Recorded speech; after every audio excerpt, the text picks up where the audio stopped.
What's going on, Internet? It is officially flannel season. It's that time of year. Spooky season is upon us, and I am here with my lovely friend Felicia from GirlyGore. Hey. Because we're going to talk about something you should check out if you've got Shudder, because we both have Shudder. And we checked it out.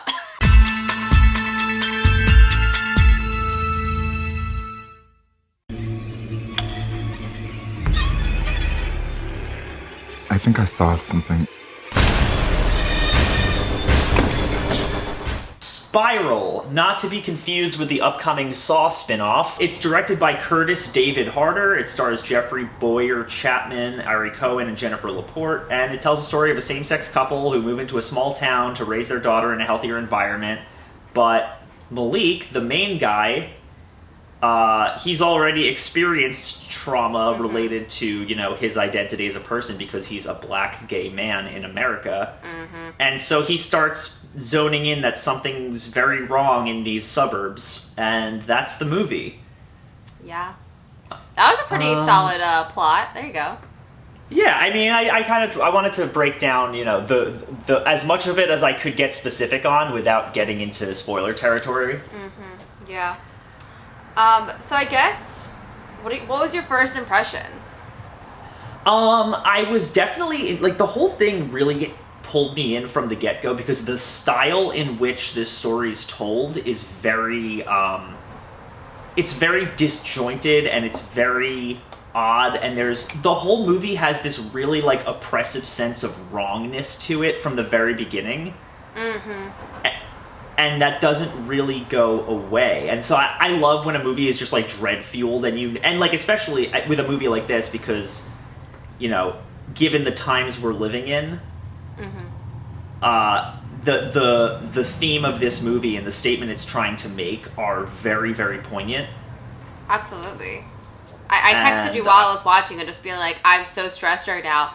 And it's like, because of the character, I know bad things are going to happen to him, and I'm so stressed about it. Like, I'm like, get out of this town, get away from these people. Ugh, because you just know. Well, the one scene when he's in the car talking to his daughter, or stepdaughter, when he's like, you know, previously he's talking about how, like, you know, being out and proud is, like, the, you know, the bravest thing you could do, and then when we see that moment of vulnerability when he's in the car with his daughter and he's just like, keep your head down, don't say anything, these, like don't it is stand not out. safe. Yeah. Oh, don't my stand God. out. Yeah, so heartbreaking. That was the part that I was like, oh my God, this is heartbreaking, and it's very, like, true to reality. This, I think, did a good blend, and the way you actually had phrased it to me before I watched the movie, which you said it was a mix between, like, Rosemary's Baby and Get Out, which I think is so accurate. But it is this kind of idea where you're dealing with, like, real life issues, but you are still having an escapism part of it because there is, like, other forces at play. There are other things at play, yeah. And I definitely, I mean, the idea of doing Rosemary's Baby, like, through the lens of a gay black man in 1990s America is it takes place in the 90s. That's a big part of it. Yeah, 95, right? 95? The idea of doing that, I think, is kind of genius. Like, that's such an interesting, like, lens to tackle this subject matter through, because, you know, Rosemary's Baby, the horror of it comes from, you know, this woman who nobody believes, and nobody, you know, responds to female trauma the way that they should. And, I mean, this movie tackles the same idea in that, like, you know, marginalized groups of people are, like, there's this constant cycle of hate in this country. And when push comes to shove, people are always going to turn against the marginalized groups of people first because they're an easy target. Right. I think there's also something interesting about the fact that Malick, for so much of the movie, is seeing bad things happen but not letting anyone know because he wants to protect his partner from hate. Like, he wants so much to protect his family from what he perceives, of course, to be, like, homophobia, racism, all these things going on in this town. And he wants to protect them so badly that he ends up almost getting them into more trouble for not speaking up.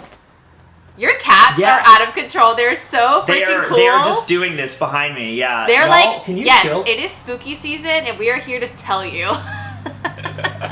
Yes, okay, you were saying he gets them into more trouble by the fact that he doesn't, like, speak up about it? Yeah. Yeah, and that's true, but at the same time, like, he does try to at certain points, and they just don't believe him. Yeah, absolutely. Which is, it speaks to a very large problem in our, the way our society functions. Can y'all please? It's amazing. It's so amazing. You know, the only person I recognized in this movie was... Who? Was it the dad from Riverdale? Yes, it was the dad from Riverdale. What is it? Is it Lochlin Munro? Is that his name? I don't know his name is, but yeah, like the Black Hood from Riverdale. That's like immediately where I was like, oh my god, hi. I saw that and I was like, oh, he's in this. I wonder if he's gonna be evil again. Oh, one thing I was confused about, which I hate when this happens, where there's two boys in this movie that look very similar. I think it's Tyler and Matthew. Yeah. The two like young white dudes. I was just like, oh my god, like I kept mixing them up and I was like, wait, what is going on? You're like, this is an actor CW would hire. Exactly. Oh my god, yeah. So CW. Yeah. Yeah. I also really liked the daughter. I thought her character was kind of interesting. I thought her character was interesting. I kind of wish she had more to do other than, like, be the rebellious daughter who just wants to like, hang out with casually Boy. A jerk sometimes. Yeah, like, I don't know. I was hoping for more, and I think that, like, before I get into the issues I had with this movie, the one thing I really loved about it is that it constantly keeps you guessing through really clever editing and really good cinematography, and it constantly is warping your spatial and temporal awareness. Yeah. And the fact that it's doing that makes it kind of keeps you guessing, like, okay, is Malick losing his shit? Is he just kind of like losing it a little due to the trauma? Or is something, supernatural and like cosmic horror-ish happening around here? And I'm not going to tell you which one it is, but I do like the fact that the movie is constantly keeping you guessing, and every time you think that you know where it's going, it changes gears on you. Absolutely. Because for parts of this movie, it starts to feel like, okay, I feel like I know exactly what's going on. I've seen this movie before, just with, like, different characters. And then it starts to change, and you're like, oh, I don't think I have seen this movie before. Like, they start doing things, they did shock me a few times. Yeah, same here. I mean, there were several points that I was genuinely surprised, and I didn't see it coming. Also, I mean, I don't know. I love movies that are truly unpredictable as far as, like, will just keep throwing things at you that you didn't expect to see in this movie. Yeah, totally. And I think this is one of those. I think this is a good example of that. Like, I didn't expect to see half the shit that I saw in this movie. Like, it wasn't, like, half the things that I really enjoyed about this movie were not in its advertising. Totally. And I appreciate that, especially after Antebellum, which, in my opinion, was very mismarketed. My channel and yours can sometimes feel like a commercial for Shudder, but I do think, like, all the Shudder originals, like, I think they do such a great job with curation. Like, this movie... They do. I might not have ever looked at, honestly. I would if it hadn't have been, like, a Shudder original, like, check out this film. And it was so... surprisingly good. All in all, I mean, like, I really didn't have too many issues with this movie. There were certain things that, I mean, you and I talked about this before we started, that I do wish that a couple things were explained a little more and, like, a little more polished out. There's certain things involving, like, Polaroids that are taken that I didn't really understand. Yeah. Like, that... and there are a couple other things that, like little details that I wish were elaborated on more, and because it seems like they're just kind of in there for creepy moments, and they don't really have anything to add to the plot. That's a good point. point. Also the creepy guy on the bridge. What was that about? Oh, I have no idea. Yeah, like it was just kind of there. It's just like a scene that happens, and it's never. Gothica, which I just rewatched. There's like a. It was very that. Well, it's. Yeah, well, it's a creepy scene, and it's a creepy visual. Yeah. But, like, I don't know how it ties into anything. Totally. Yeah, the Polaroids, too. I kind of forgot about that, but there's definitely certain things about, of course, once again, the question of whether Malick is going crazy and having like blackouts or something, or is it something else? And I feel like there's certain things about it that we never like got explained how he got into any of those situations. Exactly, and that's kind of what was throwing me off about like the Polaroids. And there's just like certain scenes that add to like the creepiness in terms of the overall vibe of the movie, but like as far as adding to the story in some way, I don't really see how they connect. Something else that really shocked me about this movie is how Malick's character, I don't know, just in comparison to like other characters in this type of role where it's like, once again, not sure if they're crazy or not, him eventually making such bold choices on what to do, versus like kind of spiraling into like a catatonic state or something. Like he actually gets very action motivated, and I don't want to spoil it, but when he goes to the party and he like does something so crazy, like, that really blew my mind. And that was the moment where I was like, what if he is the crazy one? Like, Right. And that's kind of where I was like, and I think that when that happened, I was just kind of like, oh, that's it?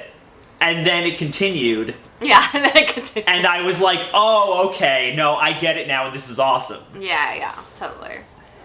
And but then I do think epilogue, they kind of gave away the twist a little early. When he finds something in someone's house. Yes, that's true.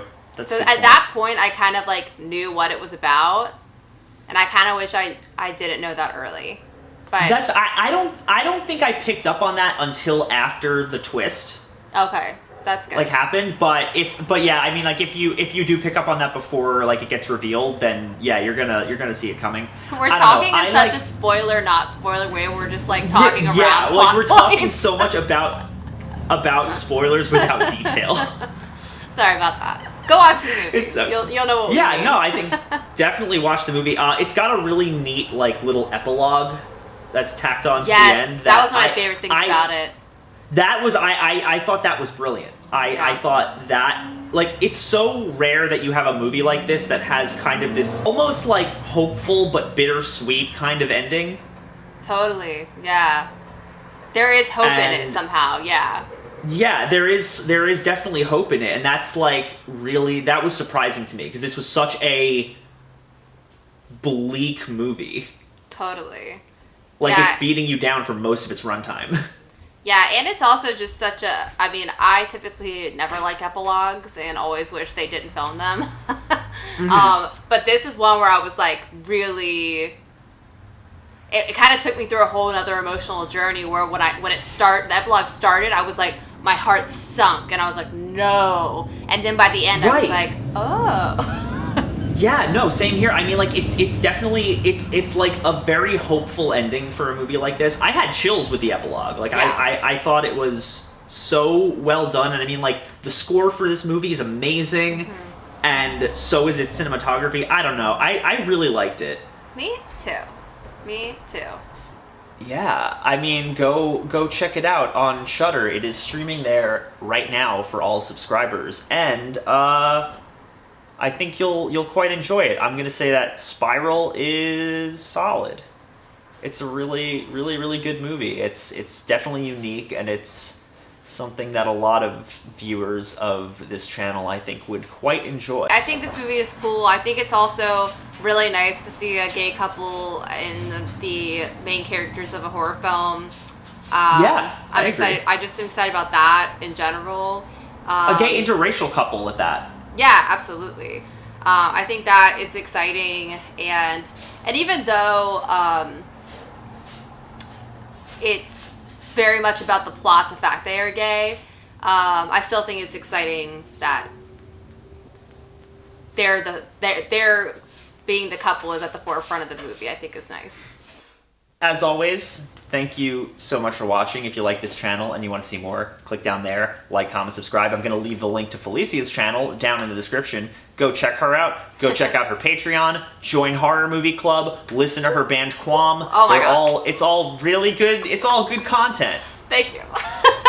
Of course. But yeah, so, you know, like, comment, subscribe, be like all the patrons, and we will see you next time. Goodbye. Bye.